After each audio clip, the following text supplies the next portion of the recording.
Divine, divine, divine rising, and welcome in. Welcome, darling hearts. Welcome to the Lotus Life Exchange. How are we today? Happy Tuesday. Monique Christine here, founder of lotuslifewithmc.com, the Lotus Life by Monique Christine app, and I just so happen to be the hostess with the mostest of the newest talk show, the Lotus Life Exchange. Welcome in. I have got a very informative show planned out for you. So get in here, get nice and comfy. Honestly, you're probably going to want something to write with because we got some goody goods. We got tons of goody goods. Oh my gosh. What are we talking about today? Today, we're going to meet Trump's running mate, J.D. Vance. We are going to talk about the increased risk of dengue fever in the U.S. We are going to learn about nervous system regulation. And remember, you can tune in live Monday through Friday around 11 a.m. Eastern. We are dancing in the energies of Mercury retrograde, so we're navigating some tech issues, but it's all good. We're not going to let tech stop us. No, we're going to keep breathing, and we're going to do this thing. Yes? Yes. All right. Let's see. You can catch us live on TikTok, YouTube, and Twitch. And just in case you can't catch us live, if something happens, you got to leave, don't worry. You can go back and rewatch the replay over on the Talk of the Tick.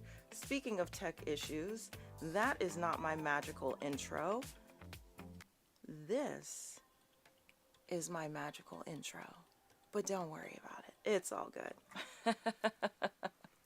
So welcome. I hope that you are thriving today. I hope that you slept well. It's Tuesday. Tuesdays are associated with that solar plexus chakra right in the area of your navel. It's all about your passions and your confidence. We are vibing out in the energies of our new moon in Leo. Those energies are still with us through tomorrow, Wednesday the 7th. We are in the energies of Leo season, and also Lionsgate Portal. Lionsgate Portal hasn't even peaked yet. It peaks on Thursday, the 8th, but those vibes are going to be with us through the 12th. So now through the 12th is just all about moving forward confidently and passionately, and that is exactly what we are doing. It's great to see everybody. For my friends who are hanging out in our TikTok room, let me turn on some things so that I can actually see you. See your comments and stuffy stuff. I hope we're thriving. Let's see, right over here. Nope, right here. Yes. Okay, there we go.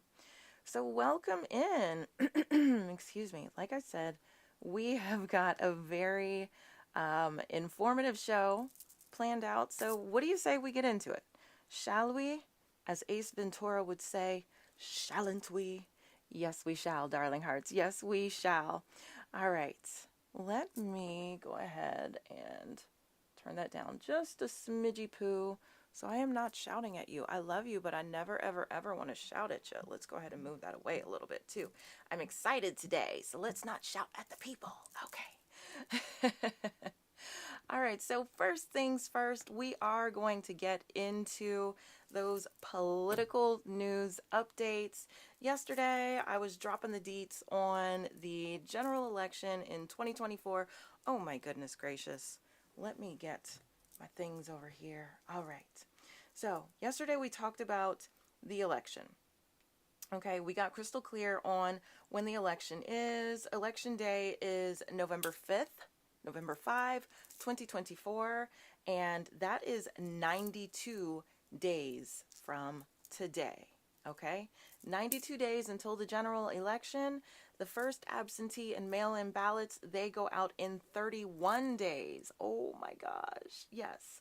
And early voting, early in-person voting begins in 41 days. So, yes, we need to make sure that we are informed so that we can make the right decisions for ourselves, our loved ones, and we can talk to the people around us, help people come up with their game plan. You definitely want to make sure that you are checking your voter registration status, that you apply for those vote by mail or absentee ballots as soon as possible. If you recently moved, then you need to find out, can you vote where you just moved to, or do you need to vote where you moved from? Okay, so to get information about that, just easily visit vote.org, vote.org. Okay? All right, cool. Create your voting plan, talk with your family members and friends, especially older voters, to ensure that they have a voting plan as well, that they're going to be able to get where they need to go. We do know that in some places in the country, they are making it really, really, really difficult and challenging for people to vote. They want you to stand in line forever. They're closing a bunch of polling places. So make sure, that we are planning. Do we need to take coolers to vote that day? Or do we need to maybe sign up for those mail-in or absentee ballots? Okay, so just make sure that you're having those conversations. Like I said, the first absentee mail-in ballots, they're sent out 31 days from today, and early in-person voting starts 41 days from today. Cool? Cool. All right. Again, recapping the candidates. Who in the world could we potentially be voting for? Well, there's Donald Trump, who ran against Hillary Clinton and became president in 2016, but then he lost to Joe Biden with Mike Pence as his then VP. This was Trump's VP. He is again running for re-election, this time alongside J.D. Vance, the junior senator from Ohio. And yes, I told you yesterday we were going to meet those VP picks later this week. Today we are meeting J.D. And just to fact check, Donald Trump often says that he beat Obama in a presidential race for the White House. This is not true. Obama was a two-term president in the United States of America. We have laws in place, so you can't go past 2 terms. So Obama was not even up for re-election in 2016. All right, cool. Kamala Harris is running on the other side. Trump is running for the Republicans, GOP. Kamala is our current vice president to Joe Biden. She's running for the Democratic side of things. And she announced her VP pick today. And his name is, I wrote it down. His name is Tim Walz. Is it Tim Walz? Let me make sure. It is, yes, Minnesota Governor Tim Walz. Okay, so we will learn more about him tomorrow, but today we're talking about JD. JD has been in a bit of hot water. You've probably heard his name, but you may not know much about him. Now, I'm going to be sharing 55 things that you want to know about JD Vance, but before I get into that, let's address the major elephant in the room. Have you been hearing about the cat ladies? My friends on TikTok especially, have you been seeing all these cat lady videos and you're like, what is going on? I'm going to tell you exactly what's going on, okay? So back in 2021, JD Vance, oh my God, okay. He did an interview with Fox News host Tucker Carlson. And the then Senate candidate, Vance, complained that the U.S.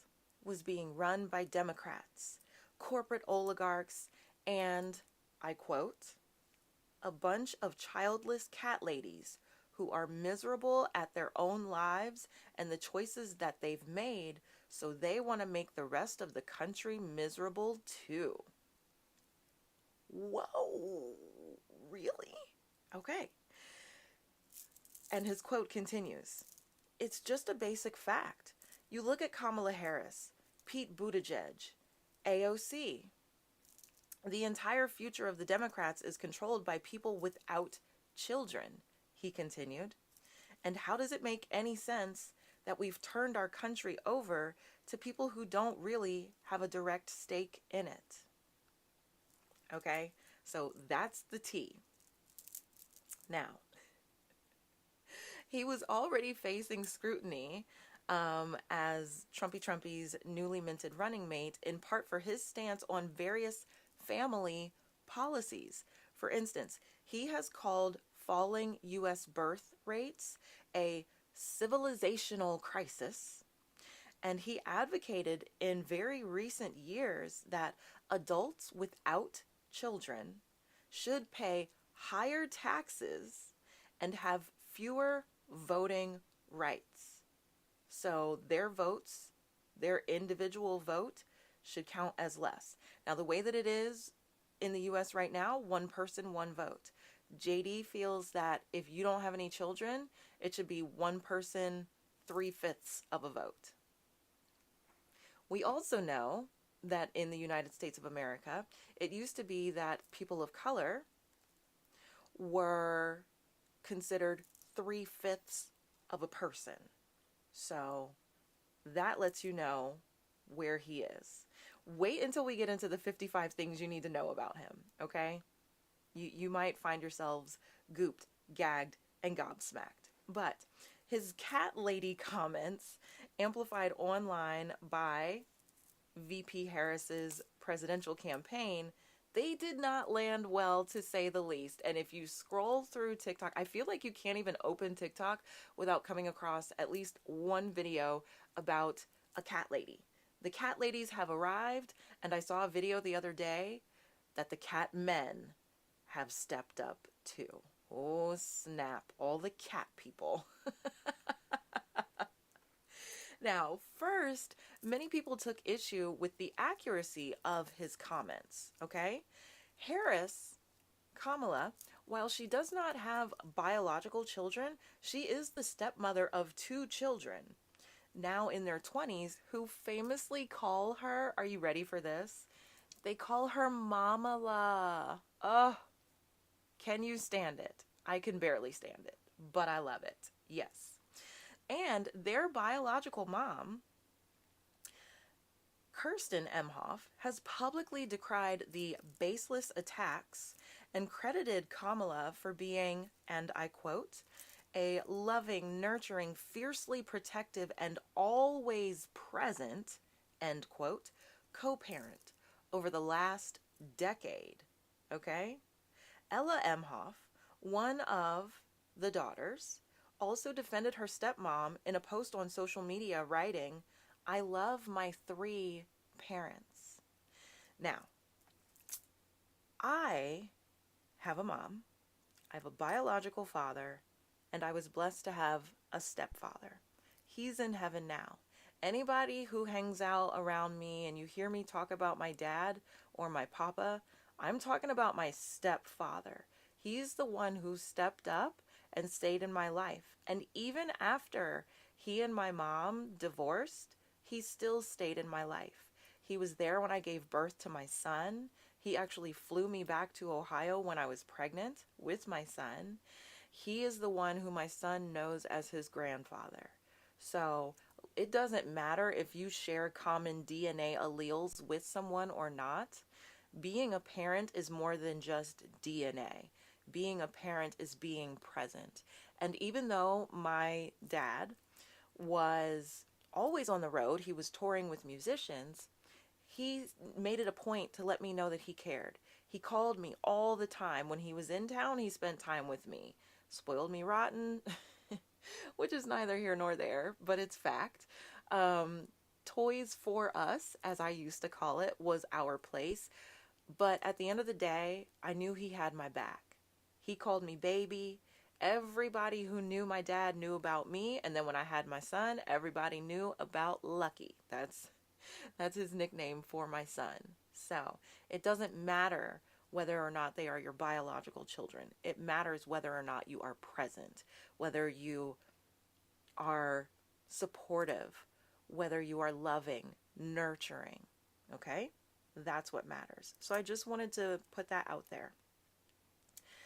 And Transportation Secretary Pete Buttigieg, whom Vance also name checked in that 2021 interview, he announced a month after that interview that he and his husband had become parents to twins. Yes. Now, Buttigieg told CNN that Vance made those comments after Buttigieg and his husband had been through a fairly heartbreaking setback in their adoption journey. And of course, Vance could not have known that, but, and I quote, Pete said, but maybe that's why you shouldn't be talking about other people's children. And he's right.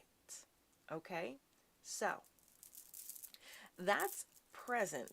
That's what's going on. That's the childless cat lady thing that's happening for people who didn't know. So now let's go in and let's talk about 55 things about Vance that you need to know.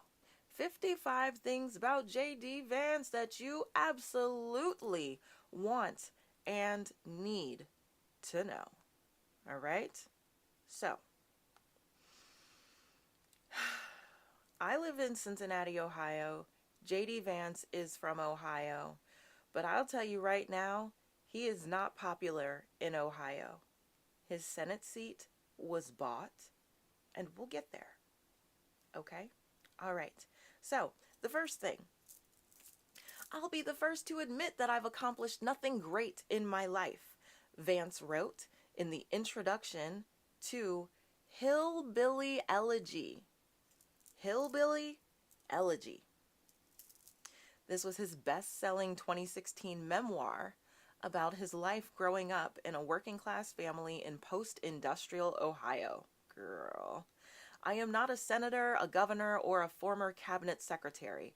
I haven't started a billion-dollar company or a world-changing nonprofit. Okay. So that's what he wrote in his 2016 memoir. In 2015, 2 years after graduating from Yale Law School, he joined Mithril Capital, a venture capital firm run by the Silicon Valley scion Peter Thiel. Remember that name, Peter Thiel. I encourage you to do your research. His last name is spelled Thiel. Peter Thiel. Okay? So this was in 2015 when he started working for Peter Thiel. In 2016, JD announced his plans to move back to Ohio from California to start Our Ohio Renewal, a nonprofit dedicated to making it easier for disadvantaged children to achieve their dreams. In November 2022, JD was elected to the U.S. Senate from Ohio with the help of over $10 million in donations from none other than Peter Thiel. His Senate seat was his first public office. Girl, that's not normally how it goes. You don't normally just jump into the Senate. Now, granted, AOC, Alexandria Ocasio-Cortez, she is a member of the House, and that was her first public office. But the Senate is closer to the president. The Senate is kind of a bigger deal, so pay attention to that, okay? Okay, although the House and the Senate are both very relevant. JD was named Trump's running mate. So, reflecting on his first encounter with Peter Thiel in 2011, JD wrote this. Thiel articulated a feeling that I was obsessed with achievement in itself, not as an end to something meaningful, but to win a social competition. My worry that I had prioritized striving over character took on a heightened significance. Striving for what? He was born James Donald Bowman on August 2nd, 1984. He's younger than me. I was born June 3rd, 1984. He was born in Middletown, Ohio, an industrial city 30 miles north of Cincinnati and 20 miles south of Dayton. His maternal grandparents, Jim and Bonnie Vance, known as Pawpaw and Mama, moved to Middletown in the late 1940s from Jackson, Kentucky, a town in the heart of southeastern Kentucky's coal region. Jim, JD's grandfather, was 16. Bonnie was 13 and pregnant with Jim's child. They were unmarried at the time. So yes, his 13-year-old pregnant grandmother was pregnant by her 16-year-old boyfriend, JD's grandfather. Okay? Okay. Keeping it moving. JD is descended from hillbilly royalty, as they call it, okay? On his father's side, his grandfather's distant cousin, also named Jim Vance, married into the Hatfield family and is rumored to have committed the unalivement that instigated the legendary Hatfield-McCoy feud. I think we've all at least heard the names, the Hatfields and the McCoys. Girl, did you know that there was an unalivement at the core of that? Because I personally did not. So we might be wanting to do more research into that whole Hatfield-McCoy situation. But yes, JD is descended from all of that good hillbilly royalty, as he puts it. Now, his biological parents, Donald Bowman and Bev Vance, they divorced when JD was a toddler. He was later adopted by his mother's new husband, Bob Hamel, and changed his name to James David Hamel. The name change preserved his nickname, JD. Bev and Bob later divorced, and Bev struggled with addiction of the extracurricular type. Vance was raised primarily by his grandparents, who were, he wrote in Hillbilly Elegy, his memoir, and I quote, "Without question or qualification, the best things that ever happened to me." I feel like I need to insert a sidebar here. What you need to know that maybe a lot of people don't know, these wonderful grandparents, JD's grandmother set JD's grandfather ablaze, literally. I would imagine because he was mistreating her. But they stayed together. And so JD feels very strongly that no matter how bad, how toxic your relationship is, you just need to stick it out. In recent years, he has said that no-fault divorces make it far too easy for women to get divorced, to leave marriages, and to be too independent, voting and thinking for themselves, doing whatever they want to do. Okay, let's get back. You can't even make this stuff up, you guys. So let's get back to his grandparents. Mama and Papa were Union Democrats. His grandparents were Union Democrats, except in 1984, when Papa voted for Ronald Reagan. Now, in his book, Hillbilly Elegy, Vance described their political outlook as, and I quote, "All politicians might be crooks, but if there were any exceptions, they were undoubtedly members of Franklin Delano Roosevelt's New Deal coalition." Growing up, Vance spent his summer vacations visiting his great grandmother and extended family in Jackson, Kentucky. And he said, "I always distinguished my address from my home." He wrote this in Hillbilly Elegy. "My address was where I spent most of my time with my mother and sister, whatever that might be.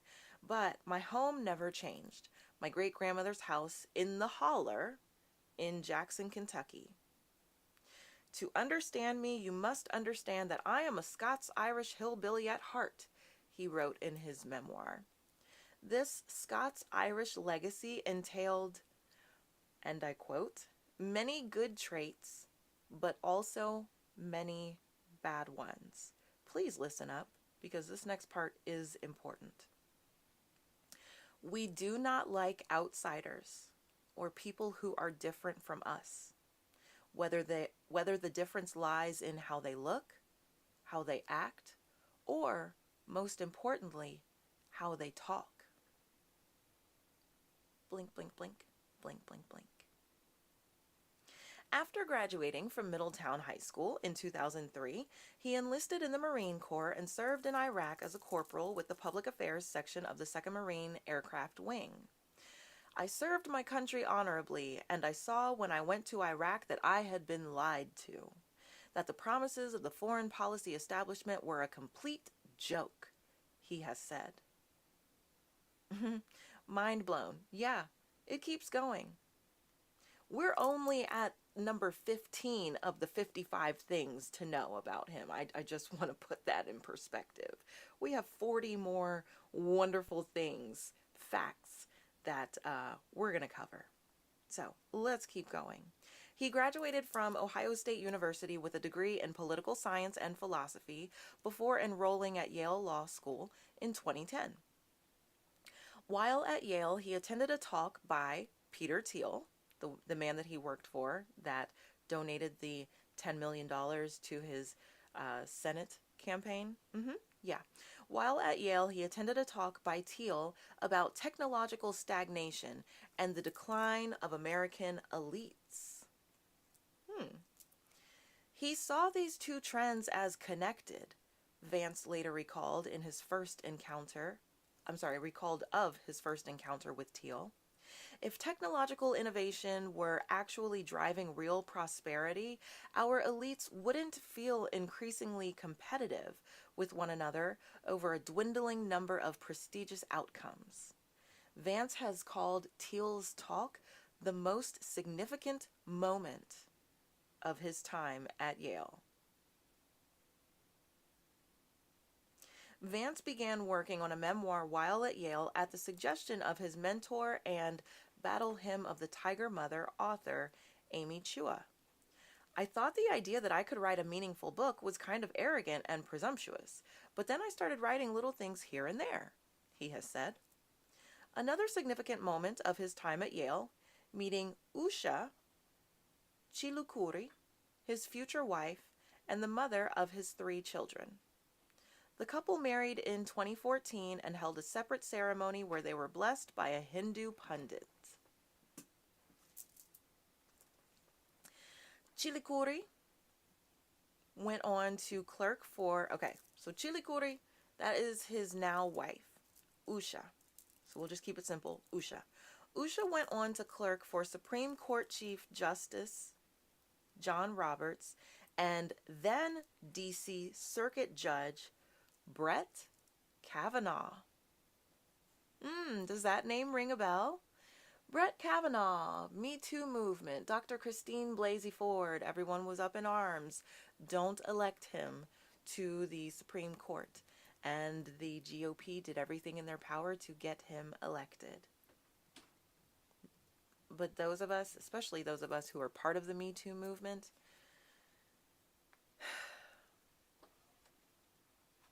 we understand that his credibility is shot, to say the least. Okay? Let's keep going. Yeah, I know, right? Okay. So, JD's wife, Usha, is now a litigator at the white shoe firm Munger, Tolles, and Olson. I joked with a buddy that if she had possessed a terrible personality, she would have made an excellent heroine in an Ayn Rand novel. But she had a great sense of humor, Vance wrote in his memoir. Despite her conservative clerkships, colleagues described her as liberal or moderate. Isn't that interesting? I would say so. I find it interesting. Vance's memoir, Hillbilly Elegy, was published on June 28, 2016. The book argued that the decline of post-industrial America was due in large part to the social pathologies of the Caucasoidal working class rather than the decline of the industrial economy in the U.S. There's a lack of agency here in Middletown, a feeling that you have little control over your life, and a willingness to blame everyone but yourself, he wrote. In a review, the New York Times called the book a compassionate, discerning sociological analysis of the Caucasoidal underclass that has helped drive the politics of rebellion, particularly the ascent of Donald J. Trump. The American Conservative praised it as a powerful new memoir that uncovers an America many do not see.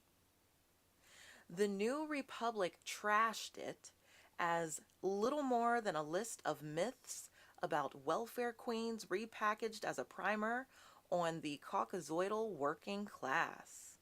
Oof. During the 2016 election, Vance emerged as a vocal critic of Donald Trump. I'm a never Trump guy, he told Charlie Rose in October 2016. My God, what an idiot, he tweeted about Trump that same month. Trump is cultural heroin. I'm trying to say that differently. Right? He wrote in a story in The Atlantic. I think that he's noxious and is leading the Caucasoidal working class to a very dark place, JD said on NPR.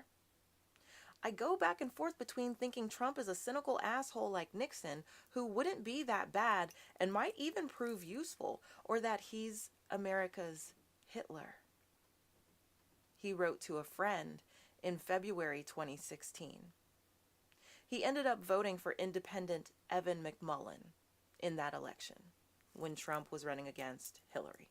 Okay? In 2019, JD founded his own venture firm. Right? Right?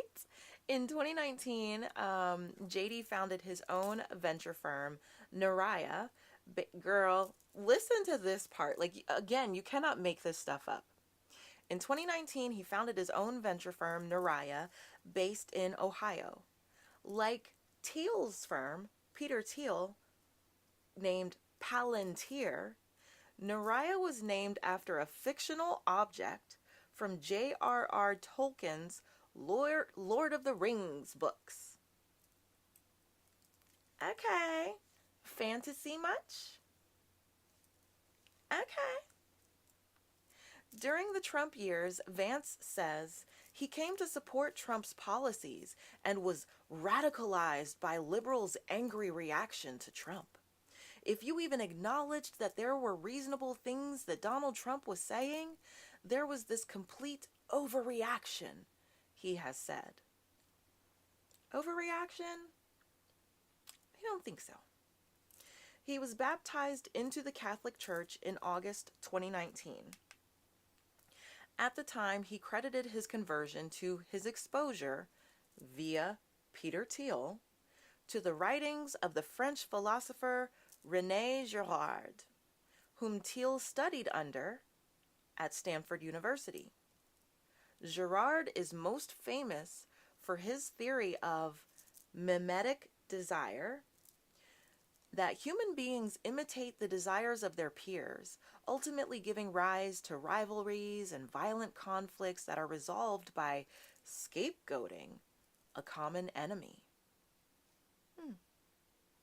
Among his other current intellectual influences, Vance has cited the conservative localist Rod Dreher, the reactionary blogger Curtis Yarvin, and the post-liberal Catholic philosopher Patrick Deneen. He is thoroughgoingly illiberal in his instincts, a friend of Vance's from Yale has said. I don't mean it as a slur. I mean it in a technical sense. He is skeptical of the political project of Enlightenment liberalism, like we're all just autonomous individuals trying to self-actualize and maximize our own interests. JD, the Never Trumper, in 2016, voted for Trump in 2020. In November 2020, 1 week after the presidential election, Netflix released a film adaptation of JD's memoir, Hillbilly Elegy, directed by Ron Howard. Opie Taylor, girl. Opie. From, Andy Griffith. Yeah. Opie Taylor? Opie Taylor, right? Isn't that his last name? Anyways, Opie. Ron Howard, okay? So it was directed by Ron Howard, and it starred Gabriel Basso as Vance, Glenn Close as Mama, and Amy Adams from, oh my God, The Notebook. Yeah, Amy Adams as Bev Vance, JD's mom. The movie was widely panned, with The New Yorker calling it a libertarian's fantasy. Friends of Vance have said that the negative reaction to the film was the last straw of Vance's estrangement from elite liberal society. That was the thing that pushed him over the edge, because y'all didn't like his movie.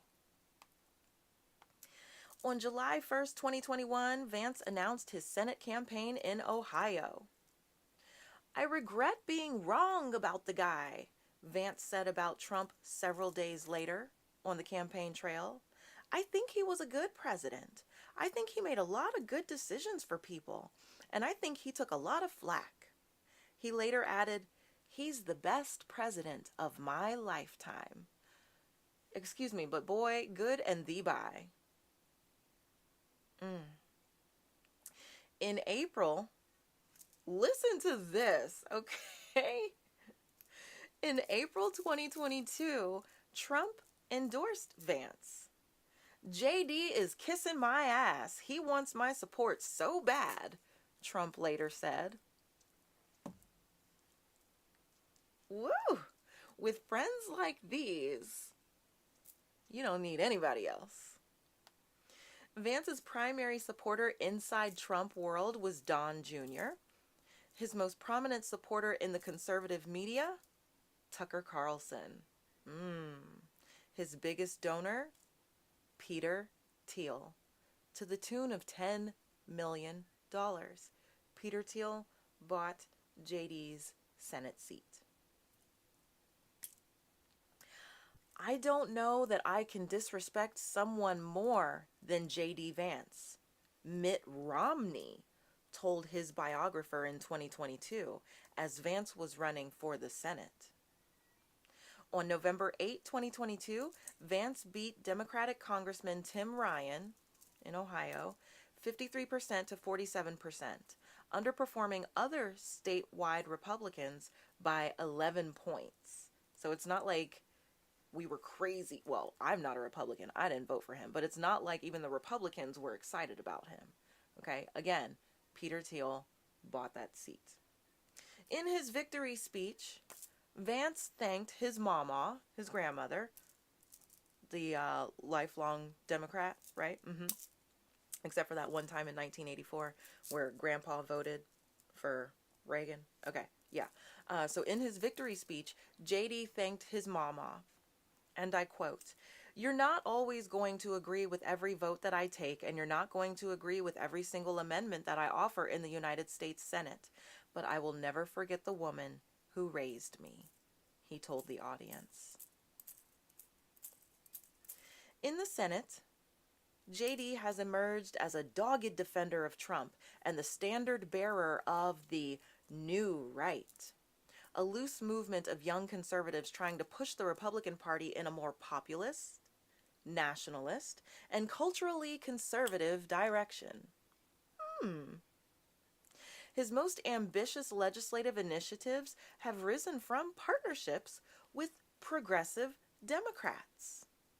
A sweeping railway safety reform bill co-authored by Senator Sherrod Brown, the Democrat from Ohio, and an executive pay clawback provision drafted with Senator Elizabeth Warren, the Democrat from Massachusetts.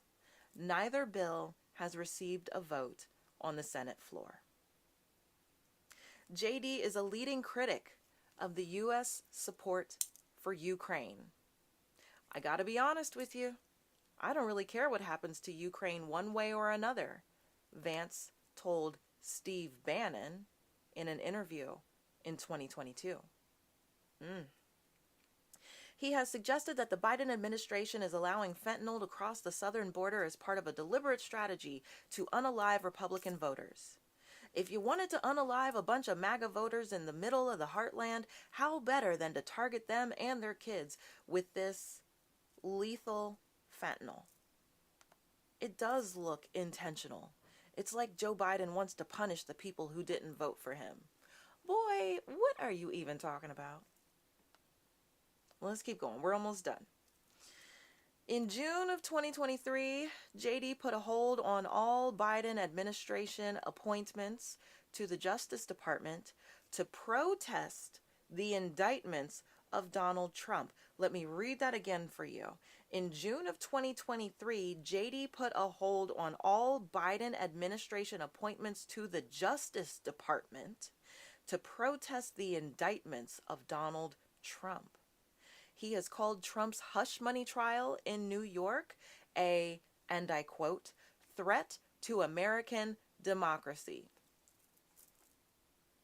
Now, Trumpet Dumpy sleeping with Stormy Daniels ain't got nothing to do with American democracy. It has everything to do with him being a liar and a cheater. Okay? Okay. Let's keep going, though. Craziness. It's crazy. It's all crazy. Okay? He believes that, and I quote, the culture war is class war. That pushing back against the cultural values of progressive elites is necessary to advance the economic and political interests of the working class. In the Senate, his culture war initiatives include a bill criminalizing gender-affirming care for transgender kids, a ban on federal mask mandates, and crack down on affirmative action policies at colleges and universities. Now, remember I said earlier that he moved back to Ohio from California to do that whole thing where he was trying to support the underprivileged children so that they could like have a great life? Oh, it don't sound like it, does it? Okay. He publicly supports a 15-week abortion ban with exceptions for grape and incesticums and threats to the life of the mother. Now, here in Ohio, the Republicans tried to sneak through that bill that would take away women's rights to making their own choices. But the people were paying attention, and we voted to codify women's rights because when Roe v. Wade was overturned, Ohio already had a law on the books from like the 1800s, yeah, but we already had a law on the books that was, I believe, a 6-week ban, so you couldn't get one after 6 weeks. Most people don't know that they're pregnant before they're 6 weeks pregnant. And the law that was on the books in Ohio made no exceptions for grape or incesticums. Okay? Okay. Let's keep going. JD opposes the PRO Act, which is the holy grail of pro-union labor reform. So he's against unions. He has compared the current moment in American history, to the end of the Roman Republic. What? We are in a late Republican period in America, he said on a podcast appearance in 2022. If we're going to push back against it, we're going to have to get pretty wild and pretty far out there and go in directions that a lot of conservatives right now are uncomfortable with. I'm not making this stuff up. This is out of his own mouth. We're almost there. That was number 50. We have 5 more things about J.D. Vance that you need to know, okay? So hang in there with me.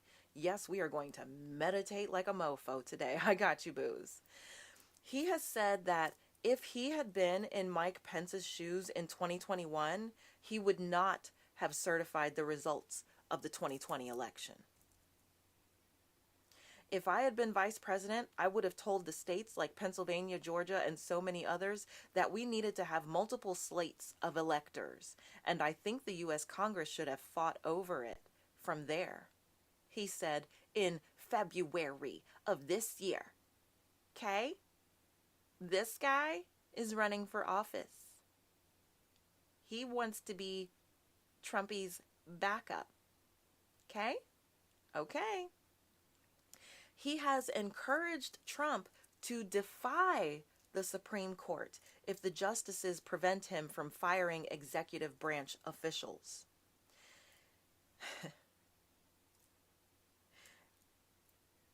He's by far the smartest and the deepest of any senator I've ever met, Tucker Carlson has said.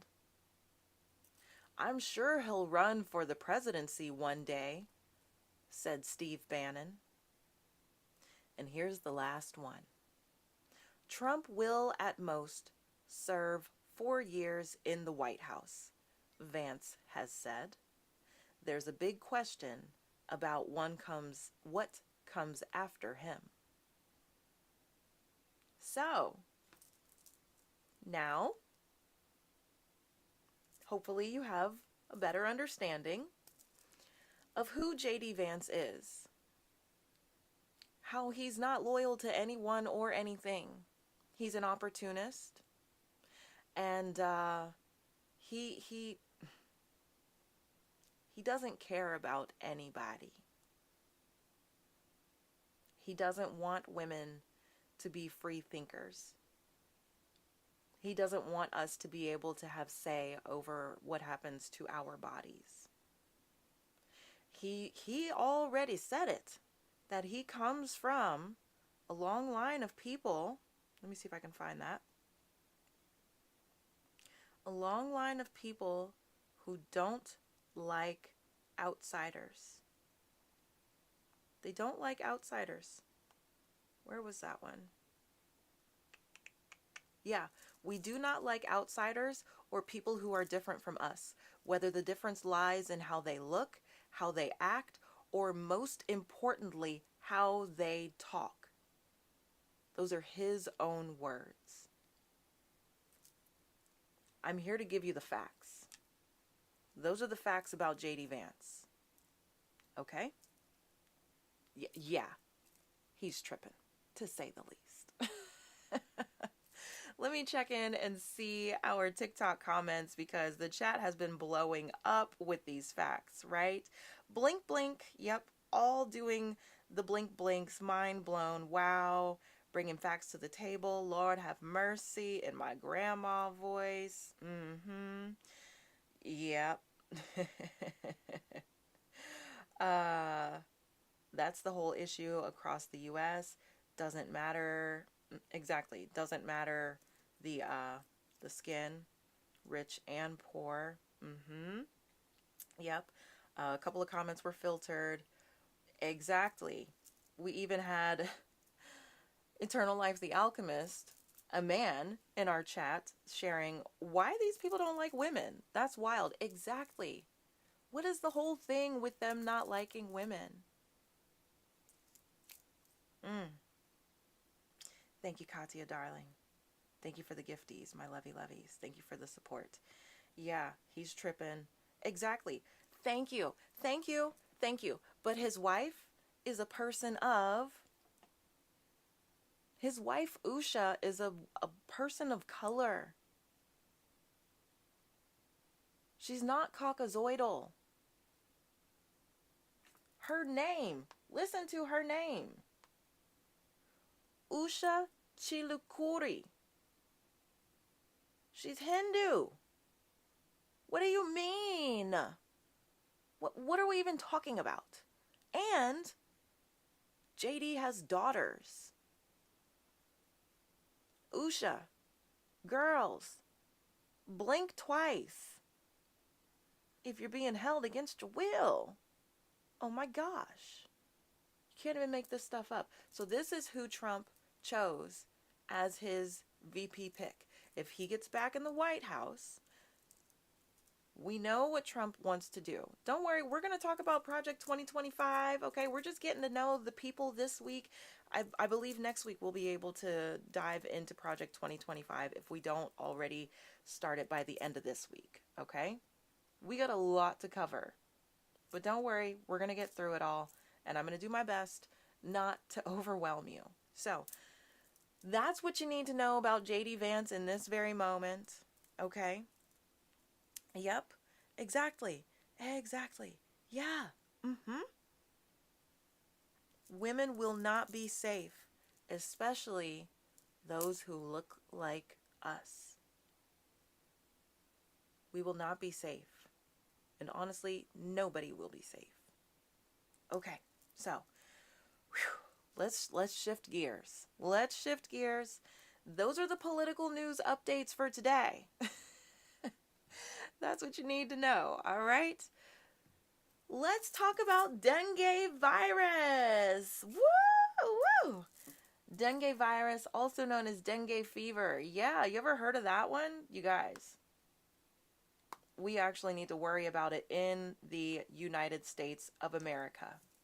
There is an increased risk of dengue fever, dengue virus in the U.S. So listen up.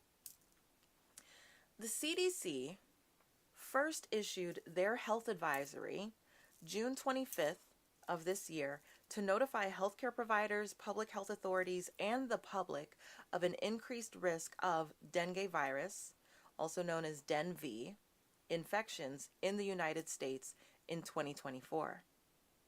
Global incidence occurrences of dengue in 2024 have been the highest on record for this calendar year. Many countries are reporting higher than usual dengue case numbers.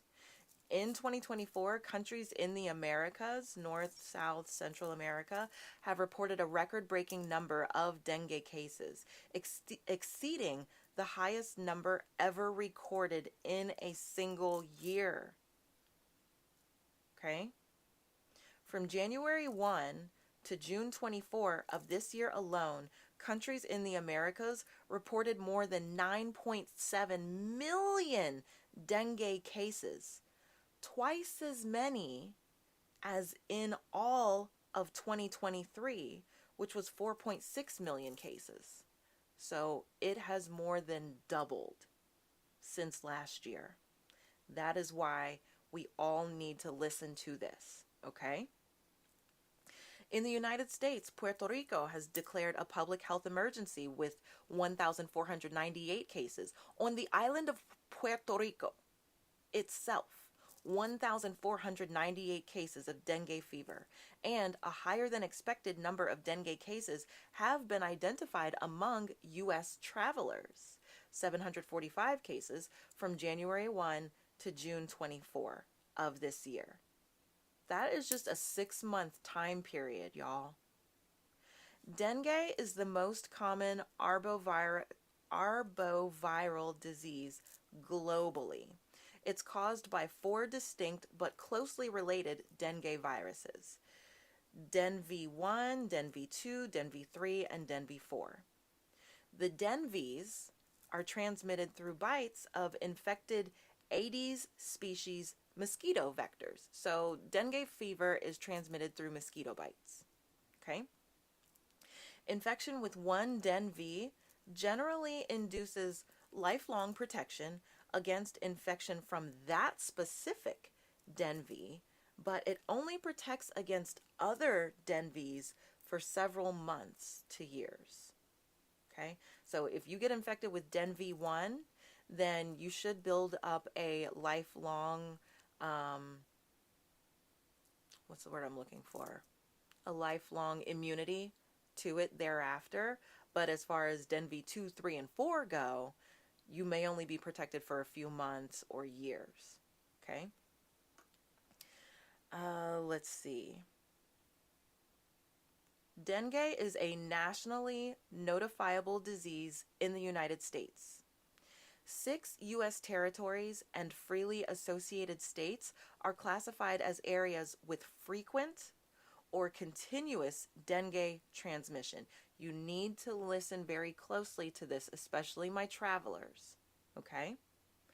Puerto Rico, American Samoa, the U.S. Virgin Islands, the Federated States of Micronesia, that does include Guam, the Republic of Marshall Islands, and the Republic of Palau. In the rest of the United States, local transmission of dengue has been limited, with sporadic cases or small outbreaks in Florida, Hawaii, and Texas. Okay? However, confirmed local dengue transmission has also been reported by Arizona and California over the past 2 years. So it's spreading. Approximately 1 in 4 dengue infections are symptomatic and can be mild or severe.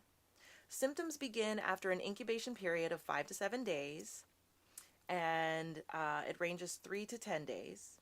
And they present as fever, that's why they call it dengue fever, fever accompanied by nonspecific signs and symptoms like nausea, vomiting, rash, muscle aches, joint pain, bone pain, pain behind the eyes, headache, or low white blood cell counts. Your white blood cells, those are what fight infections in your body. Warning signs are specific clinical findings that predict progression to severe disease. So those warning signs include abdominal pain or tenderness, persistent vomiting, clinical fluid accumulation like ascites, pleural effusion, so like swelling, mucosal bleeding, lethargy or restlessness, so just feeling super tired or just feeling like you can't be still no matter what. Progressive increase of hematocrit or enlarged livers. Okay? Severe disease with associated severe bleeding, shock, or respiratory distress caused by plasma leakage or end organ impairment. Okay, so then your organs start to shut down. That develops in 1 in 20 people with symptomatic dengue. So dengue is nothing to play with. All right? Infants less than or equal to 1 year old, pregnant people, and adults 65 and older, and people with certain medical conditions are at increased risk of severe dengue. Although a second dengue infection, like with a different dengue from the first infection, carries a higher risk of severe disease than a first, third, or fourth infection, any infection can lead to severe disease. There are no antiviral medications approved to treat dengue. Treatment is supportive and it requires careful volume management. Appropriate triage, management, and follow-up remain the most effective interventions to reduce dengue morbidity and mortality. So making sure that you're getting those fluids, trying to make sure that the swelling stays down, trying to make sure that your low white blood cell counts come up. What can we do to help support those, okay? Now, in June of 2021, the Advisory Committee of Immunization Practices recommended a dengue vaccine, Dengvaxia, for children aged 9 to 16 years with lab confirmation of previous dengue infection and living in areas with frequent or continuous dengue transmission, like Puerto Rico. While the vaccine is considered safe and effective, the manufacturer from Paris, France, Sanofi Pasteur, has discontinued production, citing a lack of demand. Vaccine administration will continue in Puerto Rico until available doses expire in 2026. It's 2024 right now. We're more than halfway through 2024. There are no vaccines recommended for travelers, adults, or persons without a previous dengue infection. That vaccination is only recommended for kids ages 9 through 16, and they don't even produce it anymore. Dengue transmission peaks during the warmer and wetter months in many tropical and subtropical regions. Dengue cases are likely to increase as global temperatures increase. So the hotter that Mother Earth gets, the more dengue cases are going to rise. Higher temperatures can expand the range of the mosquitoes that spread dengue, as well as affect other factors that facilitate virus transmission, like faster viral amplification in the mosquito, increased vector survival, and changes in reproduction and biting rates. Okay, so that's why over the last 2 years, now Arizona and California have been reporting high cases of dengue fever. U.S. summer travel often overlaps. This is why I'm talking about this right now. U.S. summer travel often overlaps with the months of increased dengue activity in many countries. Epidemics in the Americas region increase travel-associated cases and limited local transmission in the continental United States. So, again, please be very, very, very careful with your traveling. A higher than expected number of dengue cases, a total of 2,241 cases, including the 1,498 in Puerto Rico, were reported in the United States from January 1 through June 24 of 2024. Okay? Public health authorities, public health authorities in Puerto Rico declared a public health emergency back in March of this year because of the high number of cases that were reported during the low dengue season. That was the low season back in March. So, how can you protect yourselves? Well, first, you want to learn how to prevent mosquito bites. Use EPA-approved, Environmental Protection Agency-approved repellents during travel to and after returning from areas with frequent or continuous dengue transmission. Wear loose-fitting, long-sleeved pants and shirts. Another thing you can do, control mosquitoes at home, indoors, and outdoors. Use air conditioning and window screens when possible to lower the risk for mosquito bites indoors. Dump and drain containers that hold water to reduce mosquito egg-laying sites in your home and neighborhood. So dump that standing water that's outside because those are mosquito breeding grounds. Seek medical care if you have a fever or have dengue symptoms and live in or have traveled to an area with dengue outbreaks. If you plan international travel to an area with frequent or continuous dengue transmission, protect yourself from mosquito bites during and after your trip. Woo, girl. So not only do we have to worry about West Nile, which is not spiking right now, but we do need to be mindful of West Nile. I know here in Ohio, there was an alert that went out. Last year, West Nile was really high in Ohio, especially the area that I live in. So make sure that you're paying attention. Make sure that you are signing up. You can sign up for like different alerts, like from your news apps and things like that. And you can follow hashtags for these different viruses. You can sign up for like CDC email alerts and things like that. I've signed up for all of those alerts from the CDC, USDA, FDA, all of the governmental agencies, but they all have email lists that you can sign up for so that you are not having to wait until it hits the local news. Typically, when it hits the local news, it has become a major problem. You want to receive those alerts before it gets to that point, okay? All right, booze. Wow. Wow, wow, wow, wow, wow. Right? Had to pull out the mini sound bowl. Thank you for sharing the live. Why is this my first time hearing of this one? Yeah, dengue fever is a big one. And I actually had an alert come across my phone probably last week about, and again, I sign up for all of these alerts, but yeah, it was probably last week about officials being concerned with the uptick in dengue cases. Typically, this is something that travelers deal with, but it is spreading, and because we know that Mother Earth is getting hotter, it's becoming a bigger issue. The cases have doubled, more than doubled since last year.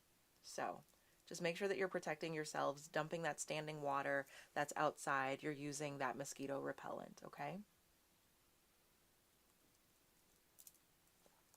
And be mindful of where you are traveling, especially if you're going, let me go back, especially if you're going to places like Puerto Rico, American Samoa, the U.S. Virgin Islands, the Federated States of Micronesia, the Republic of Marshall Islands, and the Republic of Palau. And also, if you live in Florida, Hawaii, Texas, Arizona, California. All right? Okay. Whew. How we doing? How are we doing? That's a lot. Between JD and the mosquitoes, it's like, girl, why did it, Monique, why you do this to me, Monique? Because I'm here to inform you, booze. But guess what? It's time for us to bring it down. It's time to woo-saw. It's time for our meditation. We need to chill after that. Yes, we need to let all that stuff sink in. And we just need to understand that with regard to JD, we need to make a decision as to how we're going to vote. And each and every one of us needs to please, please, please, please vote. I'm not going to tell you how to vote. Please just make sure that you do vote. Okay? Don't skip this one. Visit vote.org so that you know what's up, where you live. And again, if you just moved someplace, if you just relocated, if you're in the military and you have been recently stationed in a new place, you need to check to see how you can vote. All right? Request those mail-in and absentee ballots as quickly as soon as possible and check your voter registration status. Cool? Cool. All right, let's go ahead and let's get some music here so that we can meditate and totally bring it down. Let's bring it down. Now, because today is Tuesday, Tuesdays are associated with, oh, wait a minute. Wait, I'm sorry. Nope, I jumped the gun. I'm sorry, booze. I know. We got one more thing. Let's talk about nervous system regulation real quick, okay? And then we'll meditate. I'm so sorry. That's my fault. All right, so nervous system regulation. Have you heard of nervous system regulation? Well, I'm going to educate you real quickity quick. Super quick. This won't take long. All right? So let's talk about it. Nervous system regulation. Let's first talk about the 4 signs and symptoms of a dysregulated nervous system. So first, anxiety. Most of us are experiencing anxiety, and I may have triggered yours with all of this information. If I did, I sincerely apologize. Second, poor sleep. Oof. Poor sleep is on the rise. We'll talk about that maybe later this week. This week I wanted to talk to y'all about the cooties. I may be able to talk about that on Friday. I'll have to look at my topics, okay? A third sign of a dysregulated nervous system, headaches or migraines. And fourthly, trouble concentrating. So let's talk about a couple of ways that you can practice mindfulness. Number 1, you want to observe your thoughts. Take note anytime that you're worrying about the past or the future.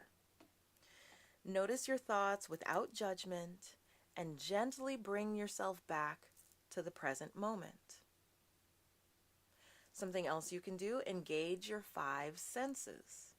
When you're going about your day, tune into what you see, hear, feel, smell, and taste in each moment.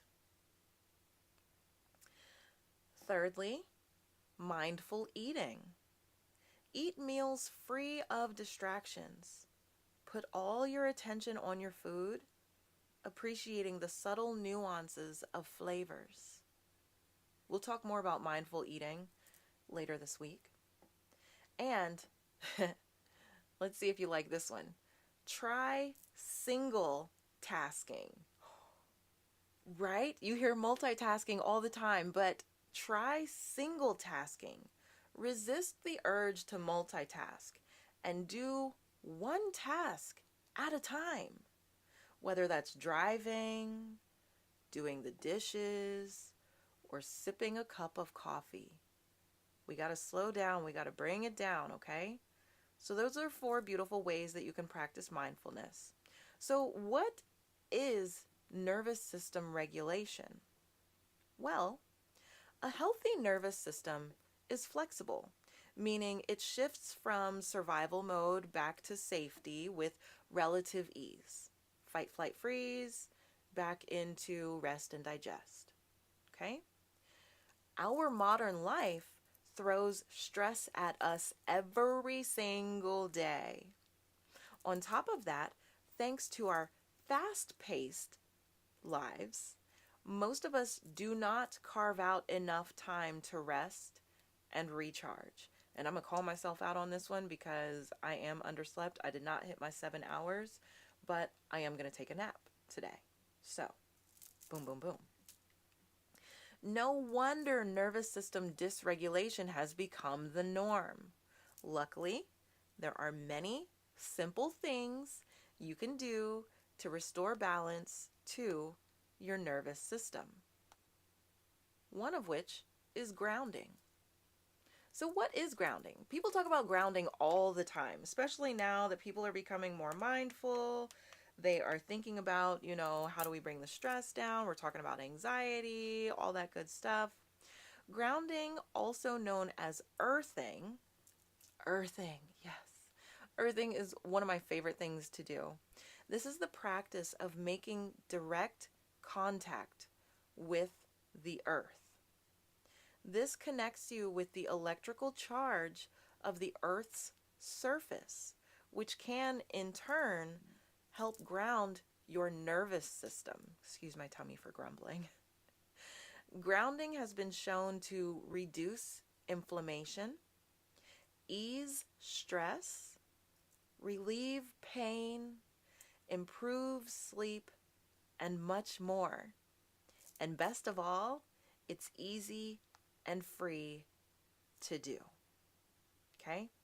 So, whether you decide to walk around barefoot outside, which is what I do, or you choose to maybe sit in the grass, maybe you live near a beach, so you're able to go sit on the sand. But you want to make direct skin contact with the surface of the earth, not the pavement, either the soil, the grass, the sand, even the water, okay? Earthing is good for you. Now, for those of us that we don't live in those tropical places and we experience 4 seasons, during the colder months, you may notice that you find yourself in that more fight, flight, freeze mode because you're not able to do your earthing or your grounding. But there are other things that you can do to help bring down the stress and anxiety. And don't worry, I'll show you some resources in the library for nervous system regulation, as well as things that you can do to just bring it down, okay? But now it is time for us to relax, okay? Now it's time, I promise. So let's get into it. Let's get into our meditation. Like I said, today is Tuesday, and Tuesdays are associated with the solar plexus chakra, also known as your power chakra, in the area of your navel. This is home to your passion, your confidence, your willpower, and your personal power. Very much giving Leo energy or fire sign energy, not just Leo energy. We happen to be in Leo season. The new moon and Leo vibes are still with us through tomorrow, Wednesday the 7th. And we're in the energies of the Lion's Gate portal now through the 12th. The portal peaks on Thursday. So today's meditation, yes, I'm going to help you woo-saw, but I'm also going to help power you up. Today's meditation is called Restoring Confidence When Negatively Impacted. Because listen, life is always going to life, and people are always going to have that beautiful gift of free will, so the people will people, and you cannot stop either one from happening, but you always have a choice in how you respond to life lifing and people peopling. So, go ahead and get nice and comfortable, my darling hearts. Let's settle into the space by taking 3 collective breaths together. We're going to go in through the nose. We'll hold at the top for a few moments, and then we'll go out through the mouth.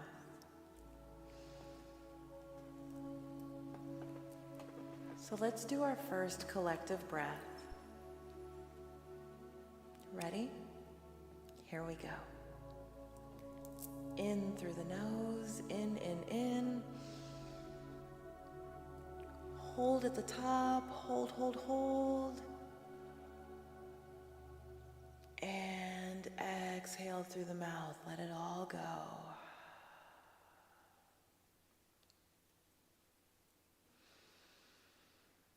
Check in with your physical body. Notice if you're holding any tension or tightness in your body. Are you straining? Are your shoulders up to your eyeballs? Are you holding your tummy super tight? Are you clenching your teeth, your jaws? Are you balling up your fists? Are your legs crossed super tight? Are you tensing up your buns? Have you crossed your toes? Are you frowning? Just become aware. For those shoulders, I want you to roll those up, back, and down, whether you're sitting up or lying down. That's going to bring your spine into beautiful alignment. It's going to push that chest forward, helping to open up your chest so that you can breathe easier. It's going to take away that sunken in feeling in your chest.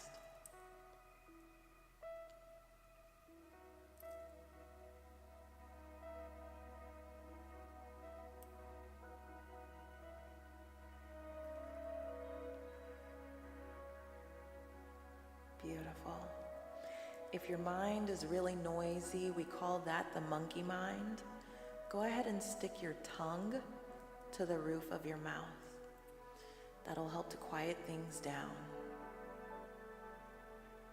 And I want you to think of someone who you absolutely love and adore. This will help to bring a soft smile to your face, so that you can release any frowning, any furrowing of the brow.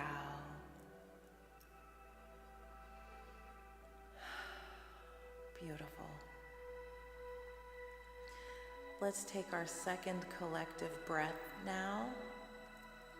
In through the nose, in. Hold at the top, hold, hold, hold.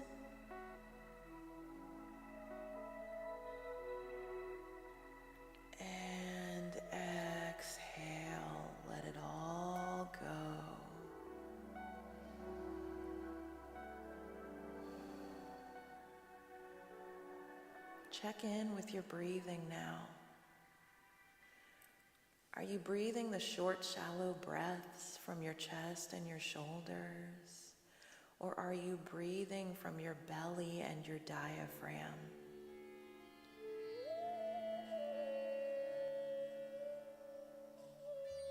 An easy way to tell, if you're breathing in your chest and shoulders, your shoulders are going to move a lot. Your rib cage is going to move a lot.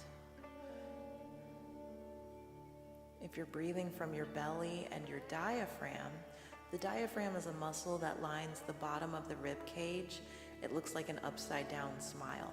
If you're breathing from the belly and the diaphragm, as you inhale, your belly will expand.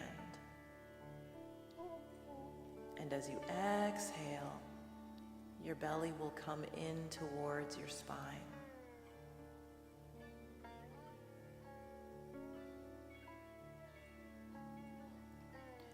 Drop your breath down to the belly. Soften your belly. You don't need tight abs right now. You can do that later.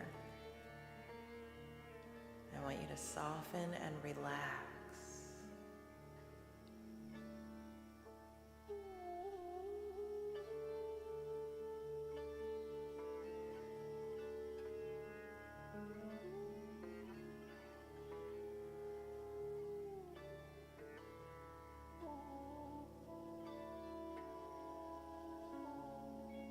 Go ahead and put your hand on your belly. On the inhale, you should feel your hand move out. And on the exhale, you should feel your hand come in a bit.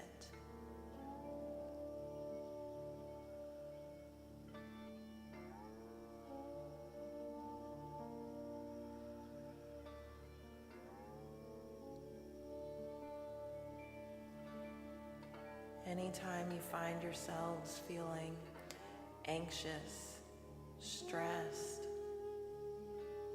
I want you to check in with that breathing. You can easily put one hand on your belly to check in to see, am I doing my belly breathing? Or am I breathing into my shoulders and my rib cage?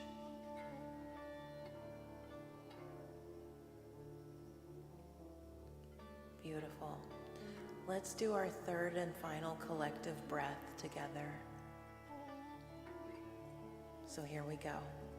In through the nose, in. Hold at the top, hold, hold, hold. And exhale, let it all go.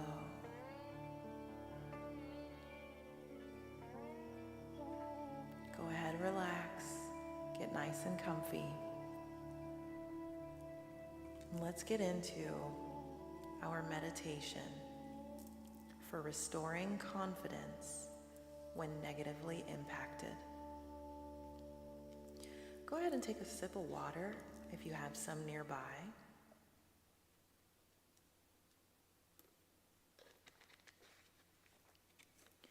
And if you're able to, go ahead, lie down.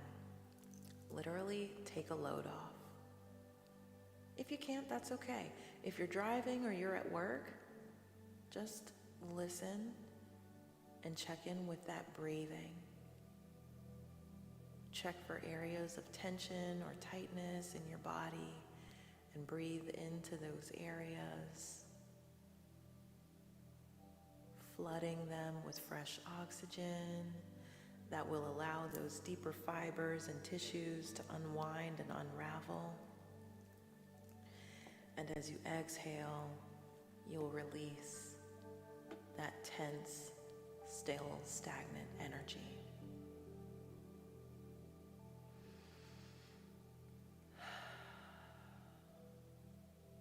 In this exercise, I'm going to share how mindfulness can help restore feelings of confidence that may have been negatively impacted over time. Many survivors of very difficult circumstances will get to this stage in this mindfulness path with an even stronger sense of themselves and a deeper appreciation for their own resourcefulness. But trauma and deep internal challenges can leave their mark on confidence.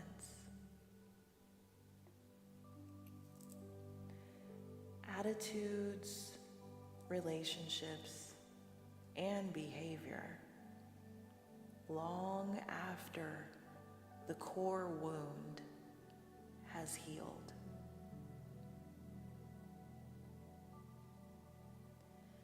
Mindfulness practices can help you to feel more confidence in yourself, restoring you to your own original authenticity. Over time, you may have developed the tendency to over-monitor everything in your experience, looking out for signs of danger, harm, or anything unpleasant. Of course, it's healthy to look out for danger, but it can be unhealthy if we're not balancing it out. By remembering the 99% of the time when we're actually okay in each present moment.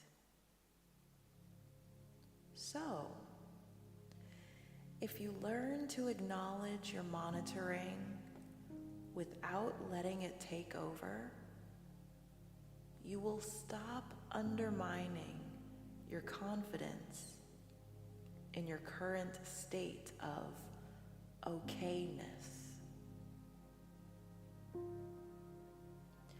By opening up to and bringing mindfulness to all of the positive states of being throughout your day,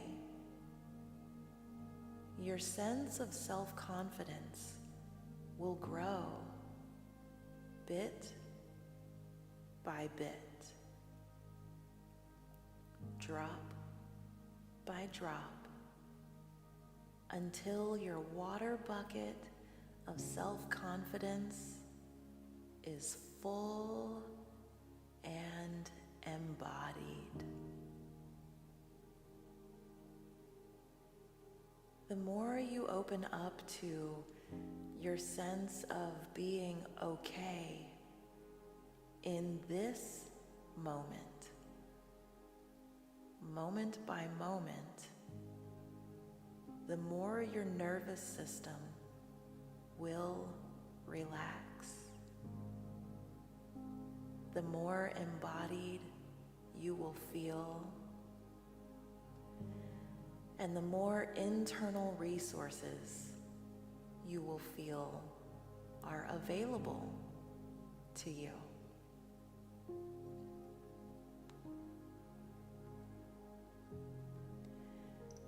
By also bringing mindfulness to more and more moments of safety, health, happiness, and peace, you will automatically increase self-confidence with you and feel more confident about others.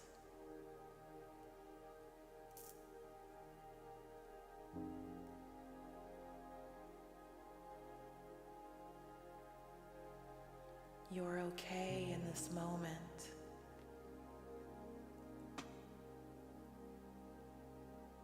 You're safe in this moment.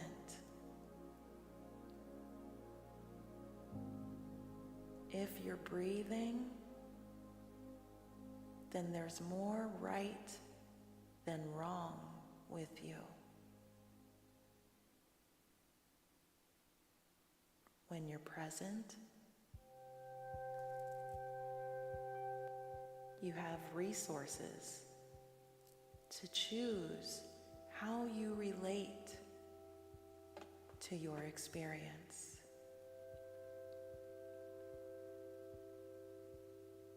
Take a deep breath and release.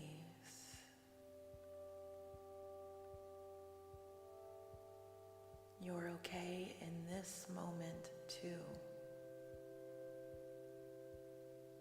You're safe in this moment too. If you're breathing, then there's more right than wrong with you. And when you're present, you have resources to choose how you relate to your experience.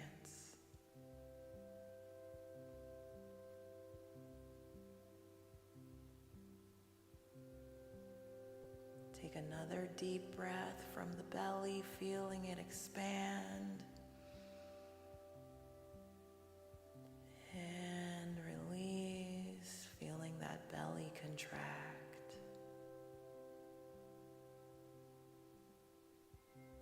You're okay in this moment as well. You're safe in this moment as well. If you're breathing, then there's more right than wrong with you. And when you're present, you have resources to choose how you relate to your experience.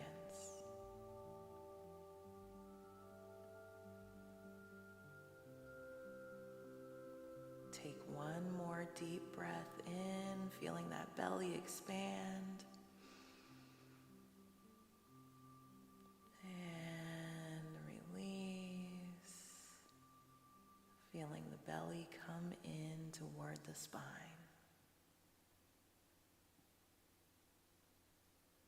Excellent. Well done. I hope you feel more confident about yourself in this moment. To recap, trauma can leave its mark on confidence, attitudes, relationships, and behavior long after the core wound has healed. You may have developed the tendency to over-monitor everything in your experience, looking out for signs of danger, harm, or anything unpleasant.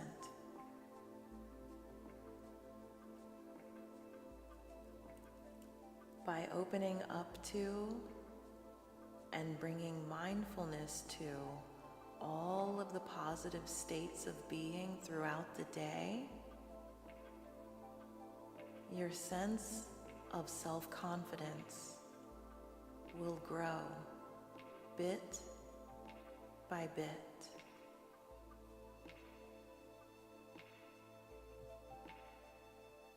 I encourage you as you move through your days that you check in with your breathing and you say to yourself, I'm okay in this moment.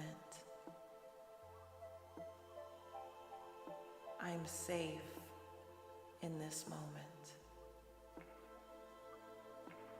It's all about reprogramming. I'm okay in this moment. I'm safe in this moment.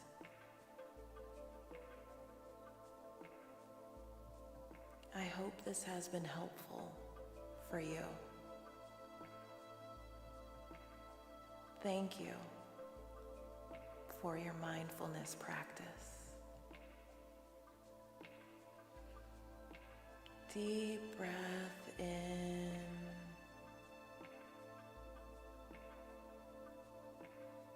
And release.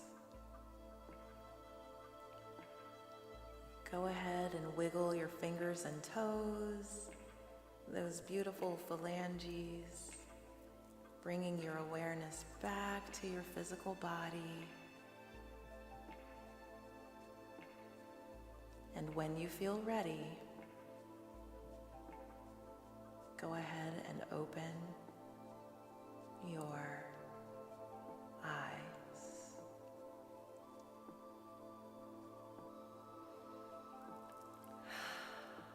Beautiful work, darling hearts. Excellent, excellent, excellent.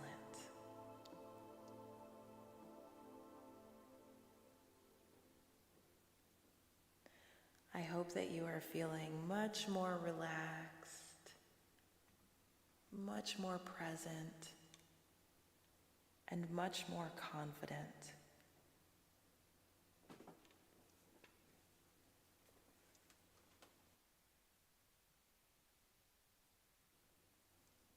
My apologies for the background noise. Let us now come out of our meditative space, coming back into our reality, back to the present moment. And let's go on our daily field trip. We're going on a trip in our favorite rocket ship, zooming through the skies, little Einsteins. All right, I'm going to open up my internet browser because we're going to take a look in the on-demand library. All right, I'm going to show you some resources that can support that nervous system regulation and you bringing your anxiety levels down. So let me go ahead and share my screen with you. Right here. All right, here we go. You should be able to see my screen now. Beautiful. So as we come to my website, lotuslifewithmc.com, you will see in the flow section of the menu, the on-demand library. So let's first go there. Now, every single month, I add new resources.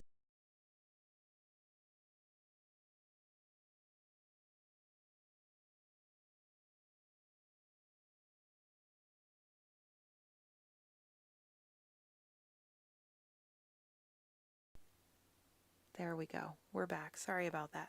We lost audio for a second. Okay. So when we come to the on-demand library, we will see in the brand new section, I'm going to hit view all.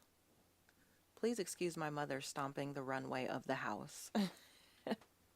She just came back from something. Okay. So you'll see that we have a nervous system regulation guide. And this guide will help you balance your nervous system and build resilience to stress. Okay? Now, you can unlock the library. If you are a new member, you can get your first month of membership for just $11.11. Every month thereafter is $33.33 until canceled. And in addition to this nervous system regulation guide, you will also have access to the more than 100 hours of content in here, which includes plenty of meditations and yin yoga, as well as Reiki, all designed to support you in coming out of that fight, flight, freeze mode into the rest and digest mode. Okay? We have tons of yin yoga. At the bottom, you will see a section for meditations as well. Daily meditations, 20 plus minute meditations, less than 20-minute meditations, ASMR guided meditations. Okay? You will also see some energy healing. You can dive into the Reiki. You can practice the 29-day Yin Yoga Challenge. But just in case you don't have the budget for $33.33 a month, even though you do get your first month discounted, there is another option for you available. Coming back to the Flow tab of the menu, you'll see beneath the on-demand library the Chakra Balancing Boot Camp. This consists of our daily meditations and our daily Yin Yoga Flows 1.0. This is only $11.11 every single month, and this will support you in creating that daily practice where you get to woo-saw, you get to bring it down, you get to disconnect from the rat race. Remember, yin yoga is a quiet seated practice. Instead of moving in and out of poses every 30 to 60 seconds, or like with vinyasa yoga, with every in and out breath, you're going to stay in each individual pose anywhere from 3 to 5.5 minutes. Okay? Okay. Beautiful. So, let's come back now. Let me come back. Welcome back. All right. We did it. We did it. We did it. We did it. So, I encourage you to send me any questions that you may have. We talked about quite a few things today. We talked about J.D. Vance. We talked about dengue fever. We talked about nervous system regulation. And so if you have any questions about any of those topics, please email them to me at hello@lotuslifewithmc.com. Again, that is hello@lotuslifewithmc.com.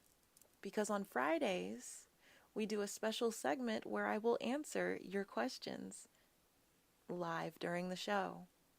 Any questions that you have emailed to me. If you have questions about yesterday's live show, feel free to email those questions to me. Okay? Beautiful. If you had to step away for any reason or you're just coming in, I want you to not worry because you can watch the replay on YouTube anytime you wish. And I've gone a step further because you know me, I just cannot not over-deliver. So in my app, I do have my own app. If you go to my website, on every single page of my website, up at the top, you will see a banner that says download the mobile app. My app is free to download for Apple and Android devices.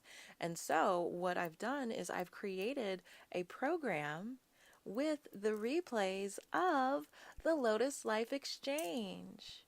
So I've already uploaded yesterday's episode in there. So yeah, you can re-watch the replays on YouTube. Or if you already have my app, you can just tap in right there. It's totally free. It doesn't cost you anything. Free access to the replays. And when this replay is available, I'll put it in there as well. I still need to link it on my website. Don't worry, I'll get that on the website today. Very simple. But we did it. We made it through today's show. You made it through. You learned a lot of things. Feel free to revisit this. I know that I gave you tons of information about J.D. Vance and also about dengue fever. If you were not able to take notes or whatever, don't worry. The replays are available. All right? Thank you so very much for allowing me to inform and educate you. Thank you for allowing me to potentially trigger your anxiety a bit with all of that info. But it's important that we stay informed, my darling hearts. Like I said, none of us have the luxury of not being informed. When you know better, you do better. So, I hope that you enjoyed today's show. I hope that you learned some awesome things. And I hope that I am not the only one who was gooped, gagged, and gobsmacked by the things that I learned about J.D. Vance. So what are we going to do tomorrow? You may be wondering. Well, I'll tell you, boo. Tomorrow, we are going to talk about bird flu because it is happening. This is not a drill and it's not going away. We're going to learn about Kamala's VP pick, Minnesota Governor Tim Walz, and we're also going to talk about healthy bones. So, thank you so much for joining me. And I will see you tomorrow around 11 a.m. Eastern Time for our next episode of the Lotus Life Exchange. Have a beautiful day. I love you. Stay safe and amazing. And remember, you're dope. That's all you need to know. I love you. I'll see you then. Namaste.